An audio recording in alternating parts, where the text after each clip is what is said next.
Hey everyone, it's great to have you along for this episode of the Insight Myanmar podcast. Let me take a moment to give you some background on our show. Historically, the origins of the meditation and mindfulness movement that have swept the world can be traced to 19th and 20th century Burma, now officially known as Myanmar. And still today, in the 21st century, the Buddhist teachings of liberation animate a contemporary generation of Dhamma seekers in this small Southeast Asian country. In this podcast series, we engage in in-depth discussions with a wide range of practitioners, foreigners and local Burmese, lifelong monastics and lay practitioners, including authors, scholars, meditators, teachers, pilgrims, and more, to highlight the depth and diversity of Buddhist practice in the Golden Land and explore how the Dhamma is being put into practice by those seriously on the path. That is our mission, and we hope that the show that follows gives you a fuller taste of our aim. Let's get into that now.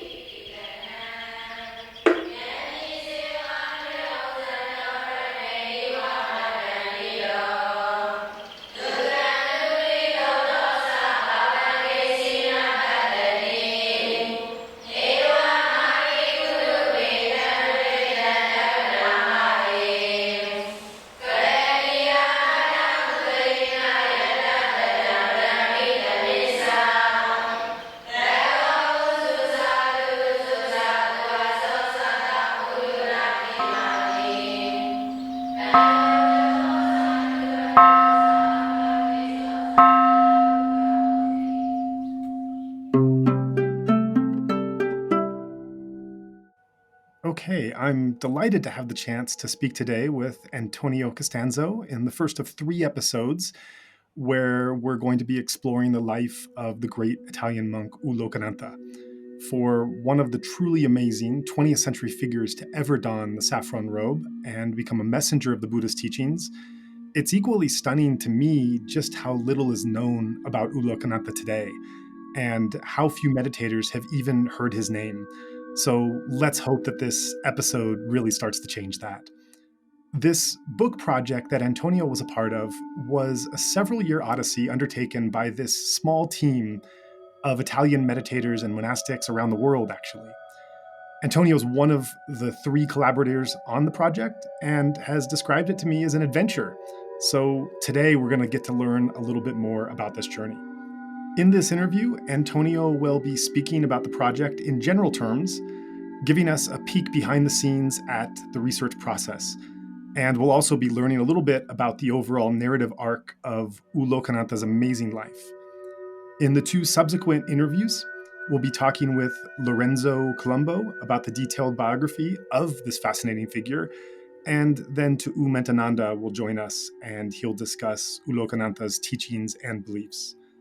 But for this interview, let's get right into it and start learning about who U Lokanatha was and why he's important enough for us to devote 3 episodes to him. So Antonio, it's a pleasure to welcome you to this episode of Insight Myanmar podcast. Thanks for taking the time to be here. Thank you too. It's my pleasure. Yeah, so first I'd like to ask a little about your own personal background. You're writing about an Italian monastic who's disseminating the Dhamma. What is your own personal experience with meditation and the Buddhist teachings prior to participating in this project? I started practicing Zen many years ago. I practiced it for 2 years and then joined the Vipassana course in the Goenka tradition in 2015. And the project started in the 2017 or 18. It's a long, there is a long story behind it. Yeah, go ahead. Yes, talking about this, the story of the project. Just to say, we were not just 3, but many more. The story is like that.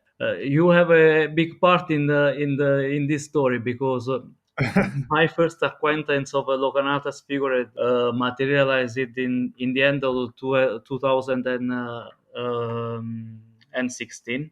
I was reading your book, The Golden Path in Myanmar, a guide for Dhamma seekers, Uh-huh. and then I came across this name. I have never heard from him before. You just cite him, quotes him twice.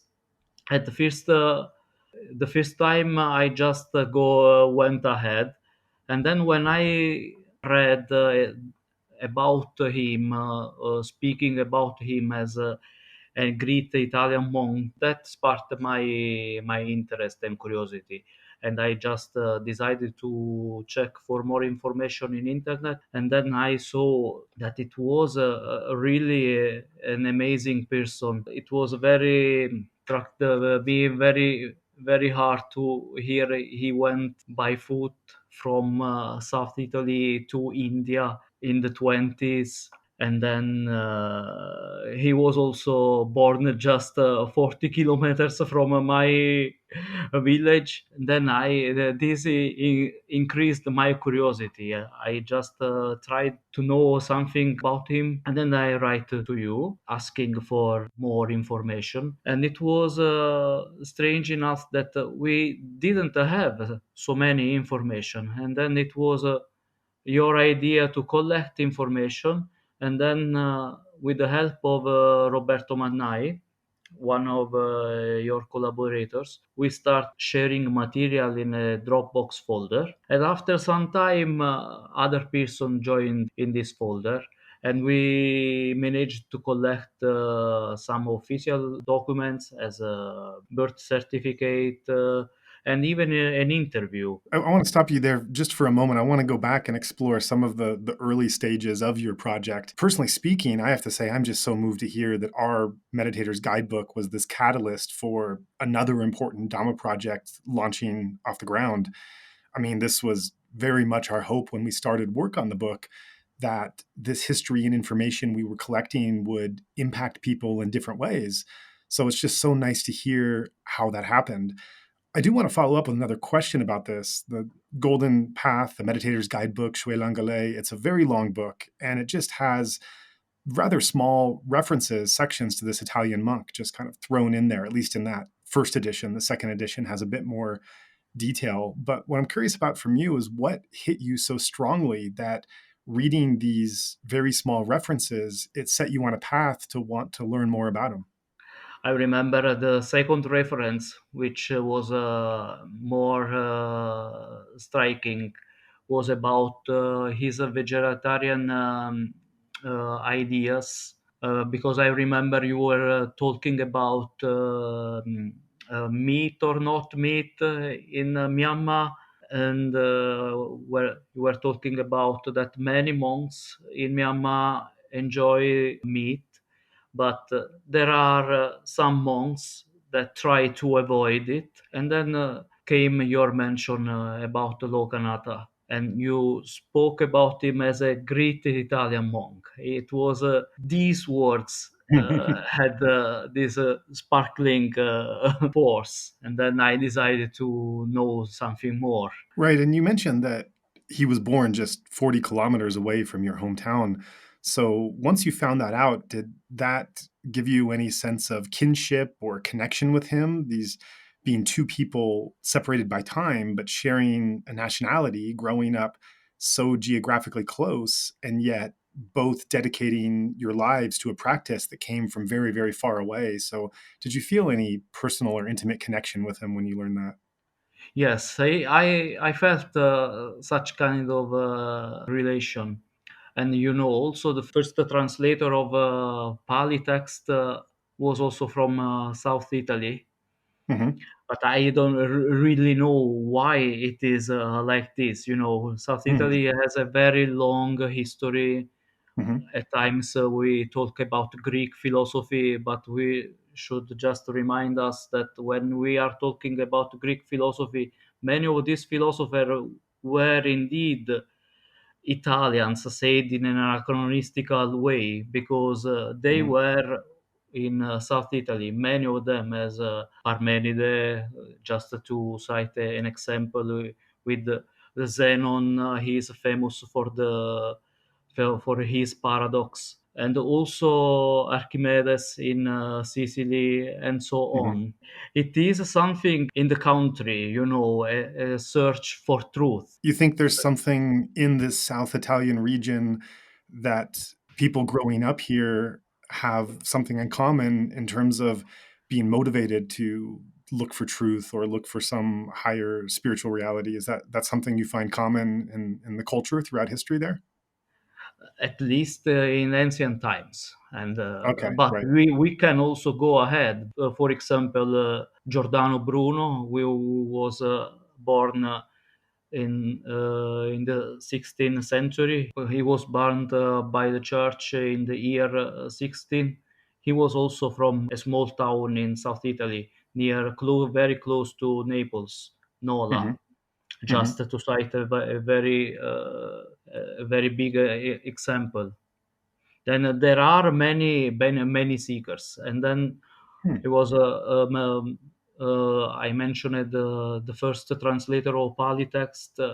He was De Lorenzo. He was rather a geologist, and for some reasons, he had a very strong interest in Pali text. He decided to translate them, and then he benefited from the help of Neumann, the very famous Austrian scholar who translated the Pali text in German. He was also very good in Italian. The first Hmm. volume were published by Norman and De Lorenzo. And I was just thinking when I knew about Lokanatha whether they had met Right, sometime.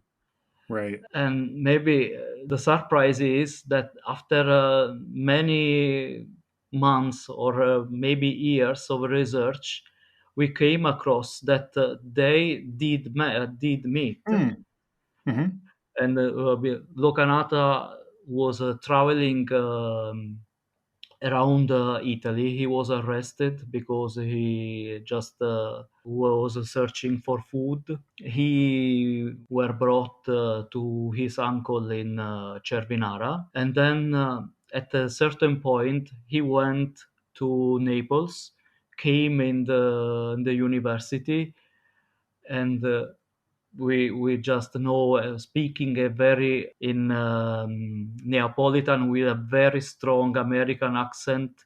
Then Hmm. he talked with De Lorenzo, and we knew that they had a correspondence after Locanata left Italy, and we knew now know something about his journey to India, help to these letters. Right, right. So taking a step back, we're talking a bit about the project that you're Yes. doing on U Lokanatha's life. And later in the next interview with Lorenzo, we'll be talking in detail about U Lokanatha's biography. But I realized that as listeners are hearing this, it might be strange to hear some details about a project where many meditators have never heard of U Lokanatha before. They don't know the first thing about him. So even though we're not going into great detail about his life now, because that's for the next interview, could you give some kind of brief overview for listeners hearing this and having no idea even where to place this person, when he lived, where he lived, what he did? What kind of brief biographical description can you give?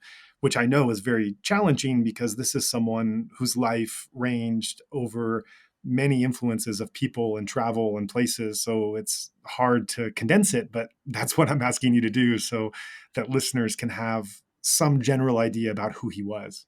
Yes, he was born in South Italy in the 1896, and at the age of 4 or 5 years, he emigrated with his family to America, and was brought up in Little Italy. And he studied chemistry and was from a very strong Catholic family. He was very attracted by science, and so that science just fought with his belief, Catholic beliefs. At a certain point of time, he found a translation of Dhammapada in English, and he said, I read the book and I became a Buddhist. It was a very strong impact on him. And then after some years, he decided to go in India first. Then he was ordained some years later in Myanmar, and he was very international figure, if we can say, because he had a very strong interest in his missionary activity, because he had the idea that religion, as he saw to the question, religion cannot thrive without missionary activity. And I think this is also because he was born in a Catholic family, and then he had this idea about missionary work. And Yeah, he had plans to want to try to convert the Pope and Mussolini to Buddhism, right? for example, yes. Yeah. And then he practices the meditation for some years alone in some place in Himalaya, probably in the Burmese Himalaya. And after that, he decided to spread this message. And maybe it is also interesting to say that he knew personally Webu Sayadaw, and I think he was very deeply impressed from Webu Sayadaw, and took also the vow according to which he would not lie down, and he maintained this vow until he died. You can just imagine to not lie down, even to sleep. And then, as was saying, he had this strong belief in missionary work. Went to Singapore in 1947, and some years, from there to America. He met many people, tried to convert many people in America, and just went back to Myanmar, but in Burma at that time, and lived across Burma and Sri Lanka. He had many activities. It was a very famous figure when he was living. It was very strange that after he died, shortly people began to forget him, but now we are rediscovering him. We are finding many sources about his life, his teachings. It's very amazing story. Yeah, and that was something I was curious about because U Lokanatha is one of the most consequential Western monastics of the mid 20th century. He's traveling extensively throughout Southeast and South Asia and to Europe and America, spending many years living in those various countries. He's an influential figure in pre war Western Europe and post war America. So, historically, geographically, religiously, even politically, he's a compelling figure at this time. And yet, as you said, he's somewhat been forgotten. So, did you know of any academic works that have been published about him before your project, or was he just completely lost in time? We knew about Philip Deslip article, which was published by Routledge, if I remember well. It was just prior to our publication, and after it, he published another article about Lokanatha, with an aim to try to understand how he had impact. about Ambedkar, who converted to Buddhism after the war, and he was the leader of the Haryans. And after that, many Haryans converted.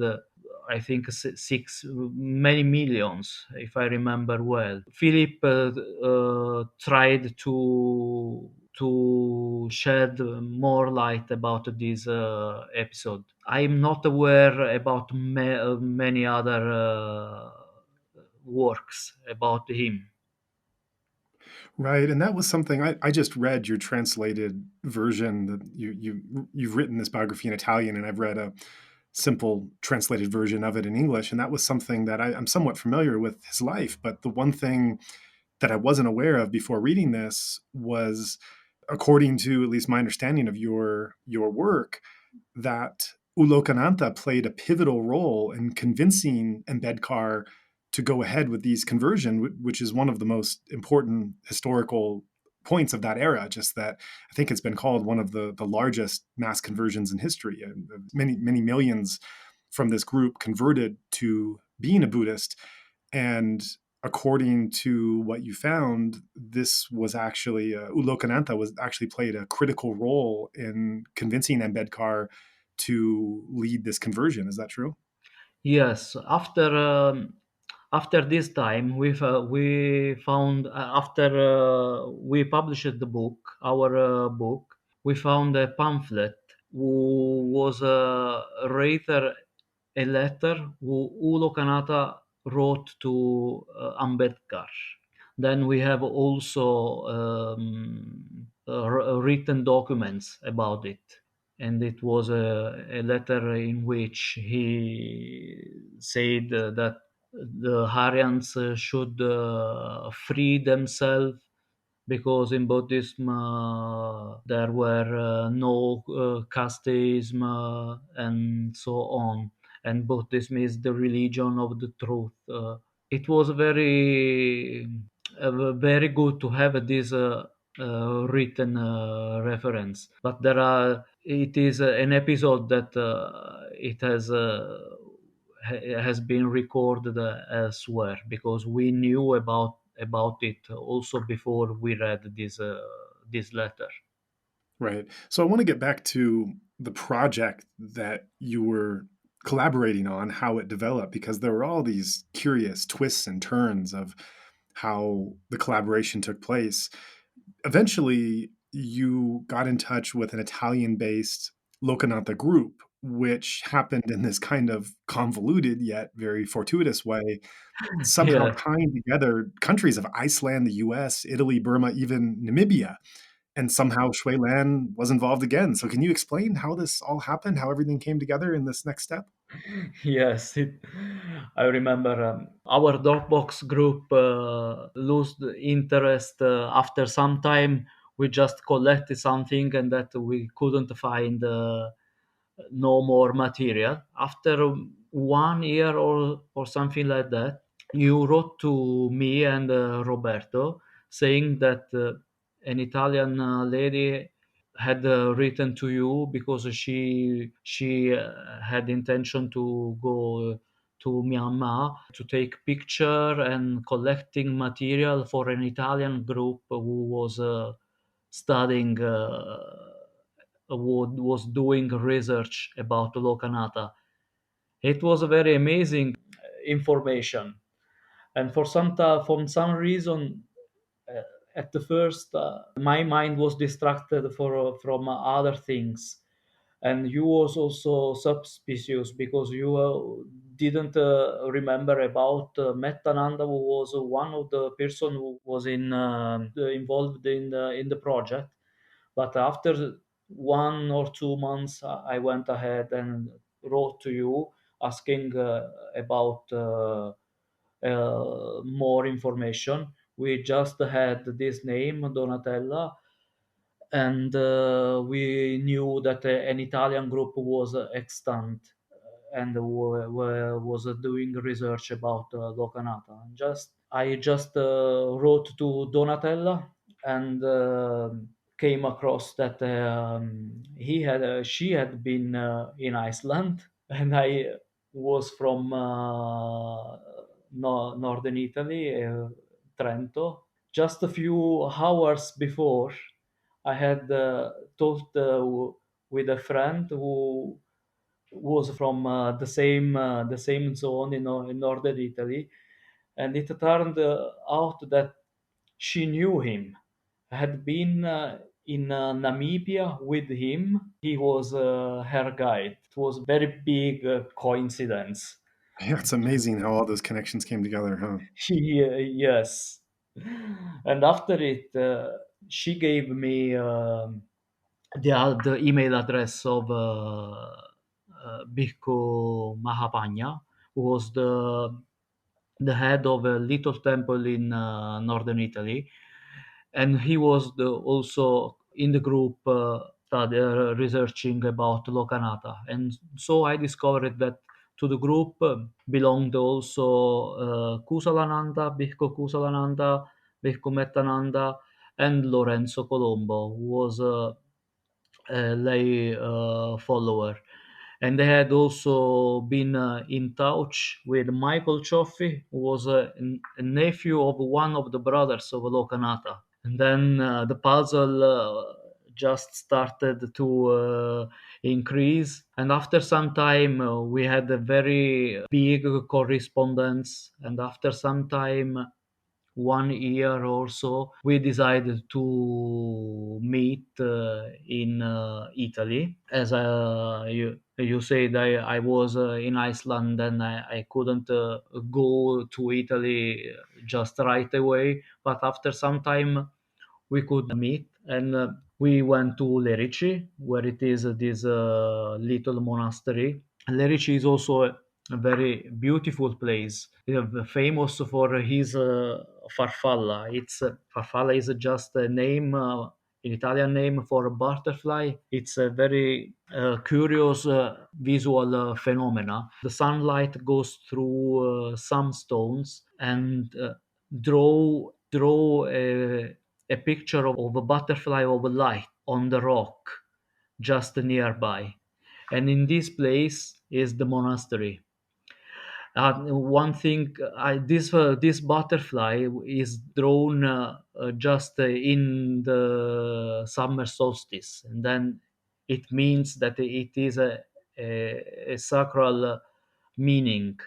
And as we was saying, then we met there in the tranquil atmosphere of the monastery, then discussed for about 2 days, and there I proposed to publish the biography Hmm. with the teachings of Lokanatha in Italian, because I am Mhm. a publisher by Diana Edizioni, and they just agreed with this idea, and so we just went ahead, and after some time the book was published.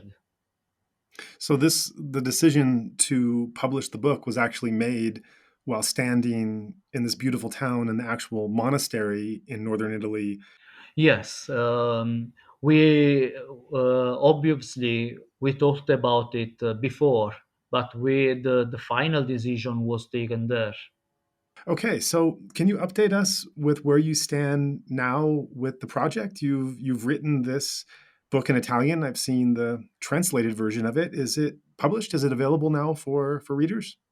Yes, it is available for readers and at our website, and also in through Amazon and so on. And now the project is just continuing, because we are translating in Italian uh, Lokanatha speech, which were given in Singapore in 1947. In English, they had the name "The Light of Truth." They were collected under this name, and thanks to Michael Cioffi, who uh, found this book in Canada.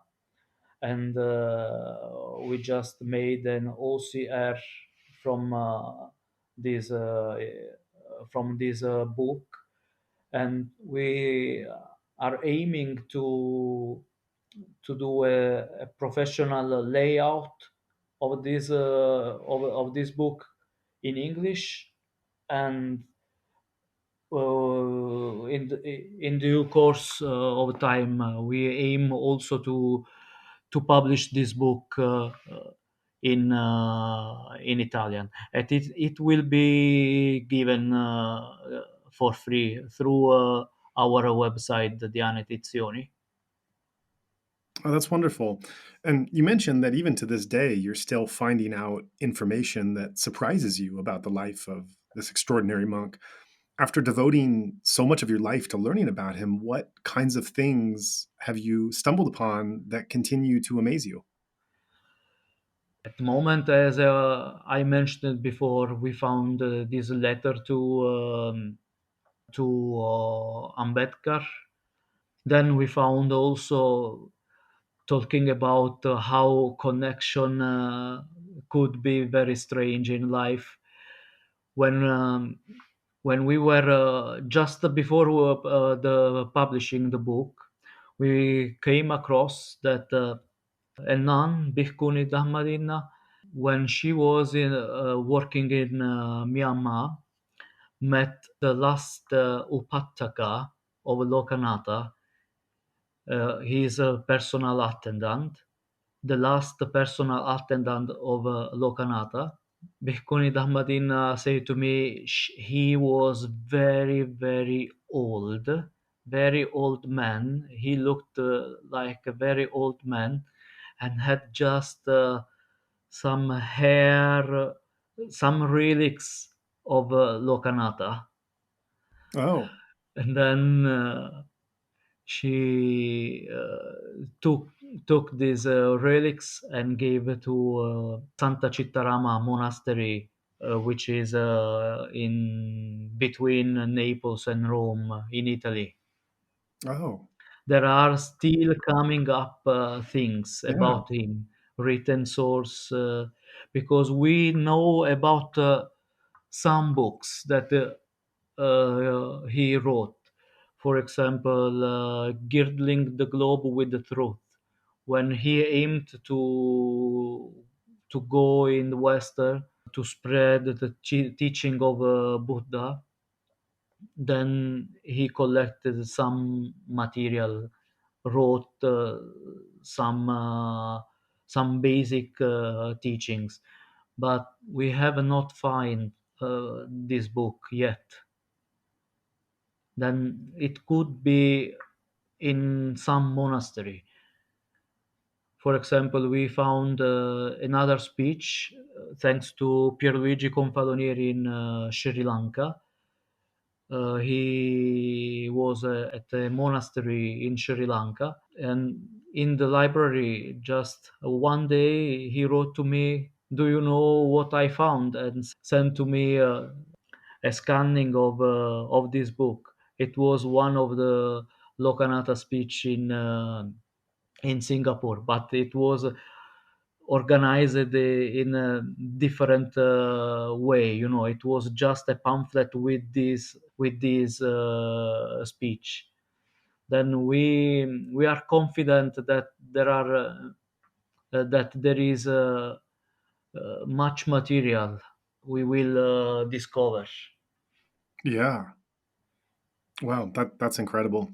Yes. Um, yeah, it's really a spectacular person deserving of this study when you look at the breadth of what his life has covered.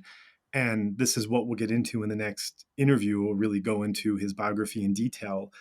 But when you just take in the overall narrative arc of the 20th century life this person lived, that committed to vegetarianism, he's practicing meditation at a time when very few people are engaged in any kind of meditation practice, let alone foreigners. He's rubbing shoulders with Ambedkar, and General Aung San actually talks about how he was tempted to become a monk based on the example of U Lokanatha and not pursue the nationalist struggle. Sun Lun Sayadaw, Webu Sayadaw, the president of Sri Lanka, he's after World War II, he's showing up in Hollywood in 1950s America. He's not just engaged in meditation practice, but he actually is developing some kind of supernatural powers and some very strong mental states. He has enormous courage in terms of what where he's going in his life. He ends up in a POW camp at one point, and he goes on long hunger strikes at various points. He takes long walks in dangerous places. So there's really so many boxes that his life and his teachings touch upon. So it's really exciting to be able to delve more into this character and learn more about what he was teaching and practicing far ahead of his time for people like us that came after. I'm wondering also for you personally, at this point, how have you benefited in your own practice from making a study of U Lokanatha's life? Has it affected your own individual practice or your understanding of the spread of Dhamma in the world? And if so, in what ways has it done that? For me, Lokanatha is very important for his courage, for his faith. This is the main reason for which I had a very strong interest in him. He when he tried to go to Italy and for the conversion of Mussolini, he just went ahead with 100 lion-hearted monks, and they wanted just to go by on foot all the way to Italy. Hmm. You know, he had a very strong health, probably because of his meditation practice. He had no fear. You know, these are the things which struck my imagination. You know, his determination. He wanted something, and then he tried to do it. You know, it could sound a little bit awkward, but it was done always with metta. It is not just as a caprice, you know. Hmm. So metta was a big part of his courageous actions, you would say. Yes, you know, if you think about his spreading of vegetarian ideas, the real thing who underlies a bit in this is his metta. You know, it was Mm-hmm. very strong. He said, if you just think about how many how many animals we we eat in our life. He said Mm-hmm. 200,000. If you don't eat meat, you can spare so many lives. You know, it is a very strong meta in this. Right. Yeah. And you tell that incredibly powerful story in the beginning of your book about uh, a pigeon flying into his hands when he's very young, something like 7, 8 years old, and his mother taking the pigeon and drowning it and then making a gravy for the family. And U Lokanatha being, or he's this time he's Salvadori, I guess his name, his Salvatore. main name, he ordains. And he is so upset with what his parents have done that he goes on a hunger strike, and they kind of humor him. They think he's just being a child and had a attachment to an animal and stubborn and whatnot. But eventually he, going so many days without food as a very young child, his health starts to really suffer, and he refuses to eat anything until his mother promises him that in no circumstances, in no cases, will they ever kill, I guess, a pigeon or a pet or kill an animal in front of him again. And that's kind of an early shadowing of his life. My life for the life of the pigeon. It's very Right. simple. What did that story say to you? How did it speak to you, that story? I was so struck when I Mm, read this story. It's simply struck. A 7, 8 years child doing something like this. It is mhm. a not normal person. Right. It is some fate. It's difficult to explain in other words. He says it is a very outstanding proof that I was Buddhist in my former life. Mm, I don't know, but anyway, it is very strikingly. right. And did that sense you mentioned right away when I asked the question a few minutes ago how struck you were by U Lokanatha's courage, how that was the thing that stood out to you. Has that inspired or influenced in the way you look at your own practice in studying his life? It is when you meditate and when you find in feel in normal life or also during formal meditation some kind of fear, then you can just remind to yourself about his figure, about the impermanence. Hmm. And but if you don't have no example to look at, Mm, then there are just words. It's not mm, it not more than words. But when you have an outstanding figure, a person who just went on foot from South Italy to India, was captured in Turkey by pirates, and he wrote to De Lorenzo, I had nothing other than metta to give them. mm. Wow. This is my life, and you know, there's nothing more you can take from me. When you have such examples to look at, then I think you feel inspired. There are other things who people could find inspiration.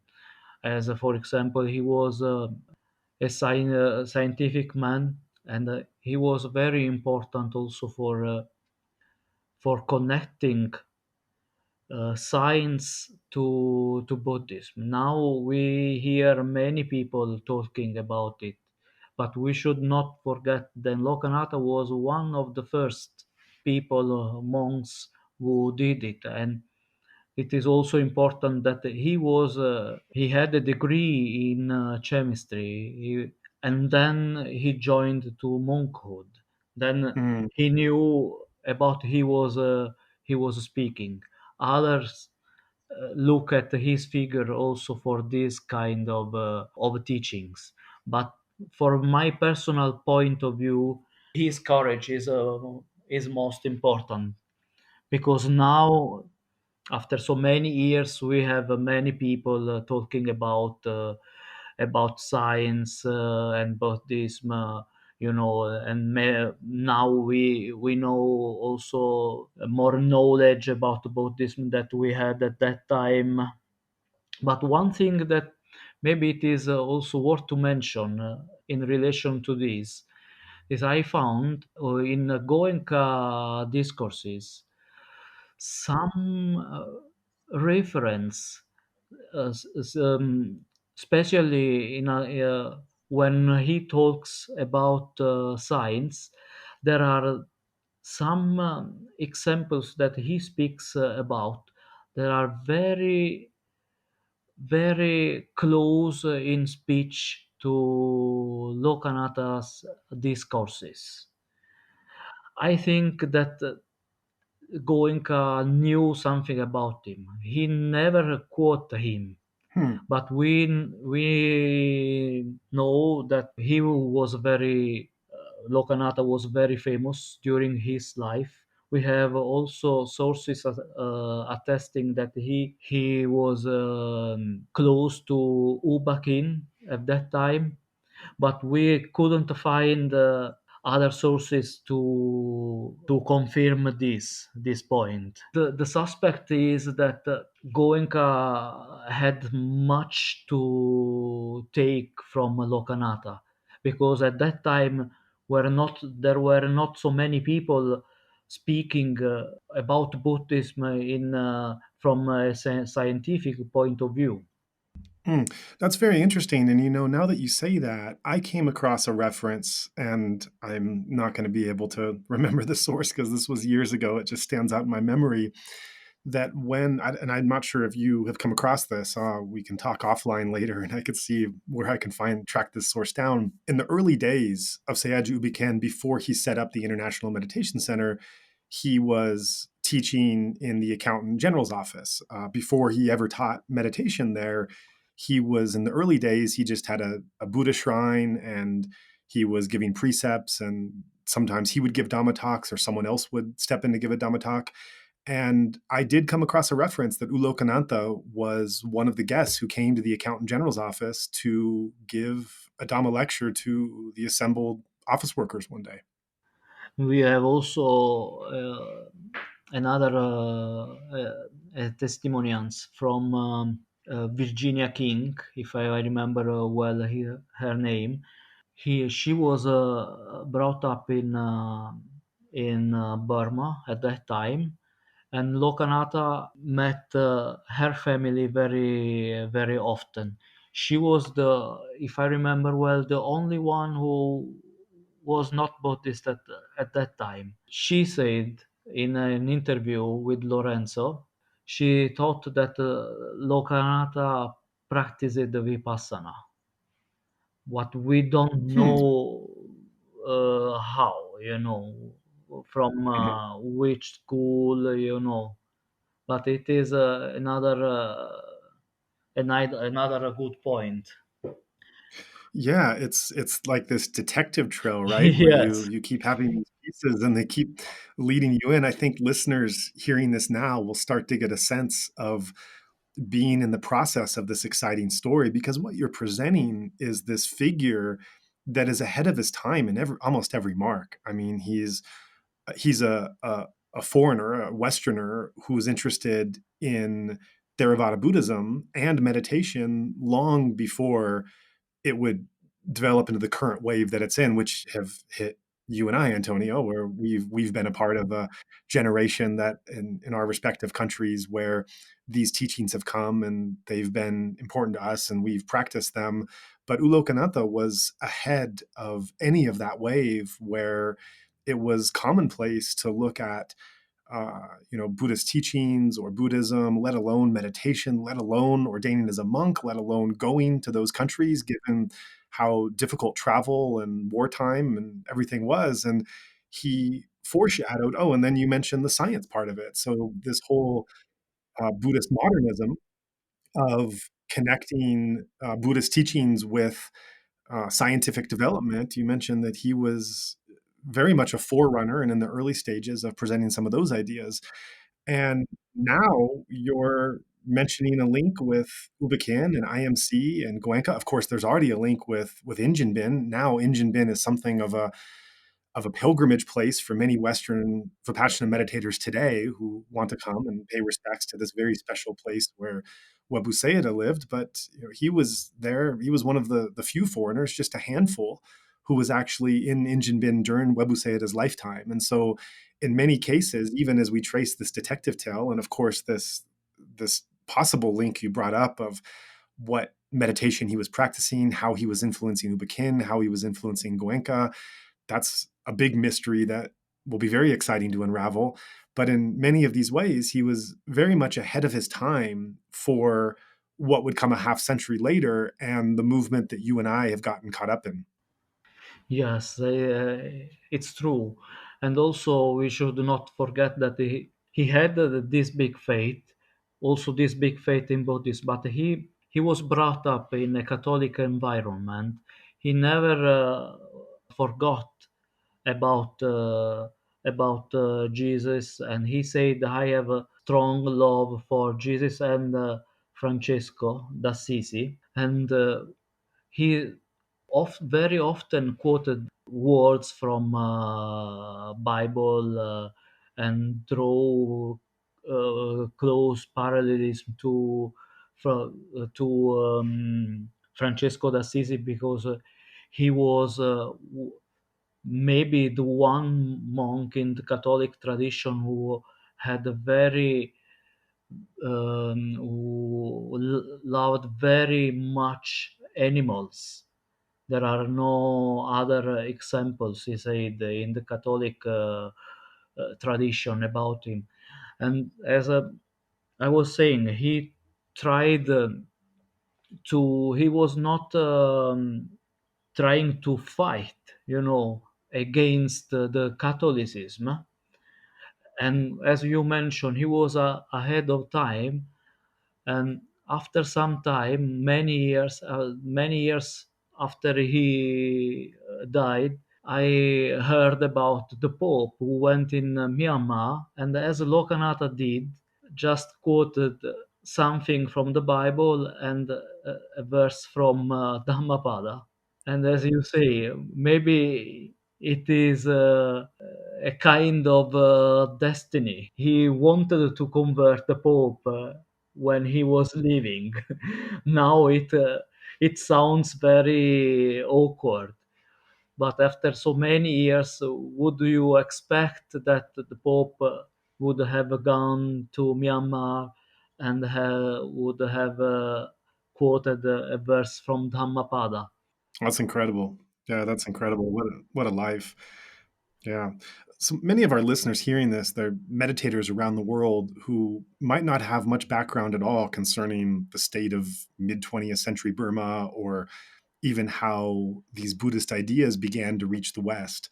So just hearing what we've discussed now, what do you think the modern meditator can learn? How can they personally benefit from gaining a deeper understanding into the mission and the teachings and the life of U Lokanatha? I think they can benefit just trying to think about how hard it is to be born as a human, how hard it is to hear about the Dhamma. At Lokanatha's time, there were no computers. Very difficult to. It was very difficult to travel, to cover so many kilometers in just a few hours as we did today. Now it is very simple. You just go in your computer and find some words. I think I'm not saying that this is devaluing the value of the Buddha's words or the Buddha's teachings, but you can just imagine how strong he is, the faith of a person who has not the background as we have today, and hears about the Buddha's word and just decides to become a monk, to go to leave to leave his country. You can imagine how much courage you have to for doing this, for set apart your your sure things, your health. Just go ahead. I want to know much about it. I think people now should ponder about this kind of things. We have the Buddhist teachings available in internet. Sometimes we cannot value how important they are, Hmm. and then we just have them, as a when you as Lokanatha said, when you give a pearl to the pigs, and then we should remember that we have we have gems, we have peers. We should ponder about the value of this, the value of the Dhamma, that it will not be available all the time in future. I think these are things that we should think about. What about what, how happen we have a very big occasion. That's beautiful. I'm hearing that, and I'm thinking here is an example of U Lokanatha in young age a, a getting a book of the Buddhist teachings. I think it was a Max Mueller translation that he received. Is that correct? I don't know. It could be. Probably it was Max Muller's translation. Right. So here's this example of him getting in here in Little Italy in New York City in 1920s, getting this reference of the Buddhist teachings and just being driven to find out where these came from. He's never met a Buddhist before. He has no ability to find any other way to learn this practice or what the Buddha taught. So he just sets out on his own to go to the country where he can learn and pursues that steadfastly, confronting all these dangers and difficulties. And a family of very religious Catholics, including priests that are in the family that don't want to see him moving to another religion. And you contrast this with people today, where we have this plethora of opportunity in terms of Buddhist teachings and practice and teachers and knowledge and everything around us just at our fingertips. And you look at how much effort U Lokanatha had to make at this time, and it's really something profound. Yes, this is you got the point. Hmm. And it's also interesting just to look at the sequence of how these influences keep coming. So, you look at Max Mueller, who was a generation before U Lokanatha, and and was able to carry the Buddhist teachings into the West, was one of the first Westerners who were able to transmit these teachings across Europe and America, and they peppered into many different artists and authors and practitioners. And U Lokanatha just picked up a strain of this, just one little moment that encouraged him and set his whole life on a path. And then, of course, U Lokanatha, the influence that he had on so many people below him, big names like Aung San or Sun Lun or President of Sri Lanka, Ambedkar, Webu Sayadaw, as we've talked about, possibly Goenka and Khin as well, and to us today. And then if you even look at this little project, me doing the Meditator's Guidebook and coming across some references, I peppered in a little bit of anecdotes here and there that then you picked up and your team brought to a whole other level of scholarship. And now you think about the book that you're doing and even this talk that we're having, what seeds are going to be planted by the ideas that we're discussing and how these cause and effects and the influences of what we're doing now, who is going to be listening or reading or contemplating something that we're now putting out there that's, 20, 50, 100 years from now is going to have another effect that we can't even possibly predict. Yes, it is not possible to to know in advance. Hmm. So, last question is: do you still have any unanswered questions? Well, I'm sure you have a lot of unanswered questions about U Lokanatha's life.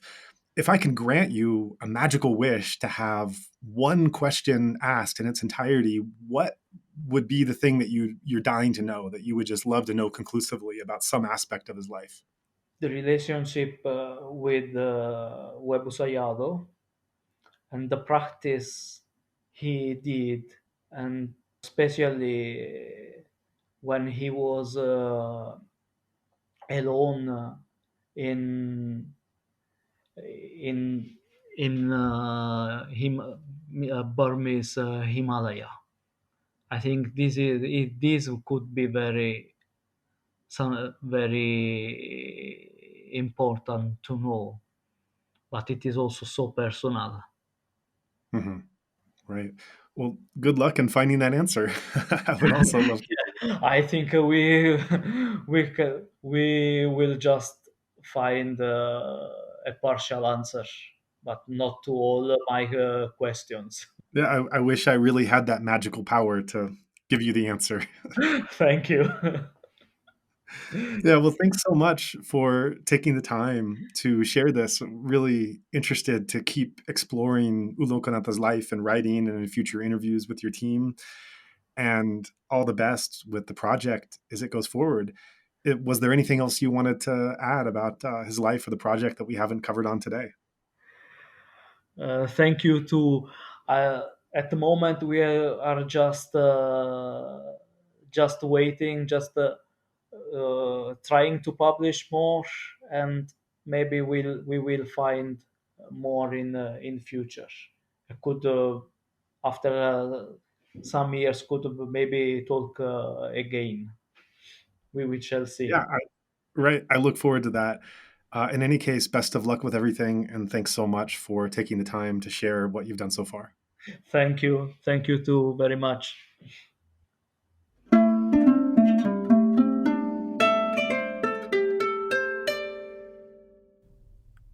I'd like to take a moment to describe a bit of background about why our team does the work that we do here. The origins of the meditation movement that have swept the world can in large part be traced back to 19th and 20th century Burma. And still today in the 21st century, the Buddhist teachings of liberation continue to animate a contemporary generation of Dhamma seekers in this small Southeast Asian country.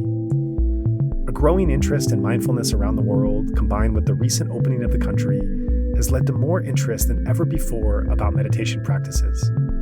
With that has come an interest about its origins. In other words, Buddhist life in the Golden Land. However, while there is a wealth of Dhamma treasure to be discovered there, access to even basic information continues to be a challenge, given the country's recent history. So this podcast serves this valuable purpose to be a platform for sharing and disseminating new and interesting information on this topic of Dhamma in Myanmar. Moreover, with so many courageous and compelling stories of individual meditators that are not widely known or shared, this podcast medium allows us the precious opportunity to bring these voices and perspectives to a much broader audience than ever before. If not on this venue, many of these stories would likely not otherwise be shared publicly. Beyond this, we hope to inform and inspire the practitioner as to how the Dhamma has taken shape throughout Burmese society and history by speaking with scholars and others.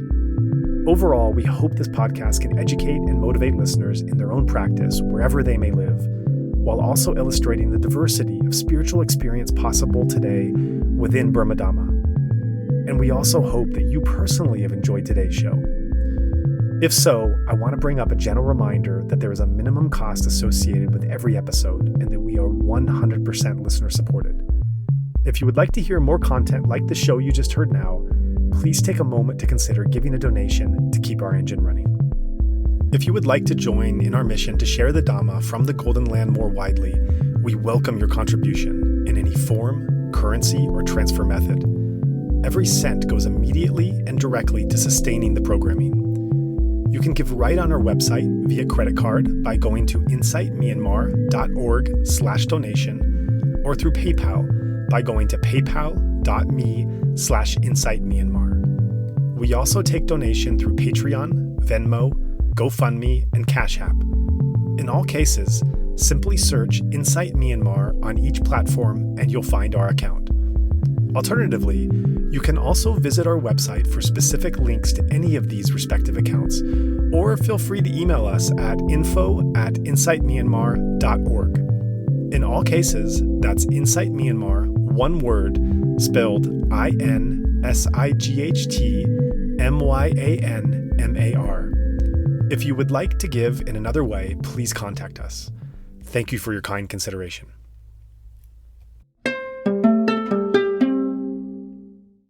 You have been listening to the Insight Myanmar podcast. We would appreciate it very much if you would be willing to rate, review, and/or share this podcast. Every little bit of feedback helps.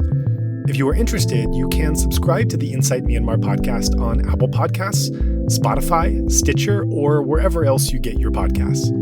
Also, please check out our website for a list of our complete episodes, including additional text, videos, and other information, at www.insightmyanmar.org. That's Insight Myanmar, one word, INSIGHTMYANMAR.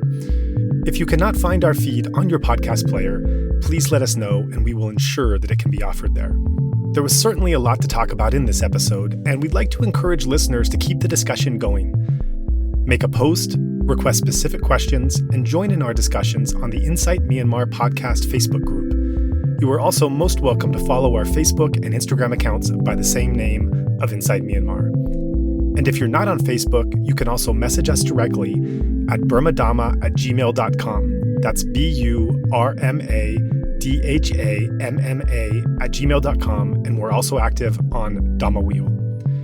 If you'd like to start up a discussion group on another platform, let us know and we can share that forum here. Finally, we're open to suggestions about guests or topics for future episodes. So if you have someone or something in mind, please do be in touch. We would also like to take this time to thank everyone who made this podcast possible, especially our two sound engineers, Martin Combs and Tharng A. There's, of course, Zach Hessler, content collaborator and part-time co-host. Ken Pransky helps with editing. Dragos Bandita and Andre Francois produce original artwork, and a special Mongolian volunteer who is asked to remain anonymous does our social media templates. We'd also like to thank everyone who assisted us in arranging for the guests we have interviewed so far. And of course, we send a big thank you to the guests themselves for agreeing to come and share such powerful personal stories. Finally, we are immensely grateful for the donors who made this entire thing possible. We also remind our listeners that the opinions expressed by our guests are their own and not necessarily reflective of the host or other podcast contributors. Please also note, as we are mainly a volunteer team, we do not have the capacity to fact-check our guest interviews. By virtue of being invited on our show, there is a trust that they will be truthful and not misrepresent themselves or others. If you have any concerns about the statements made on this or other shows, please contact us.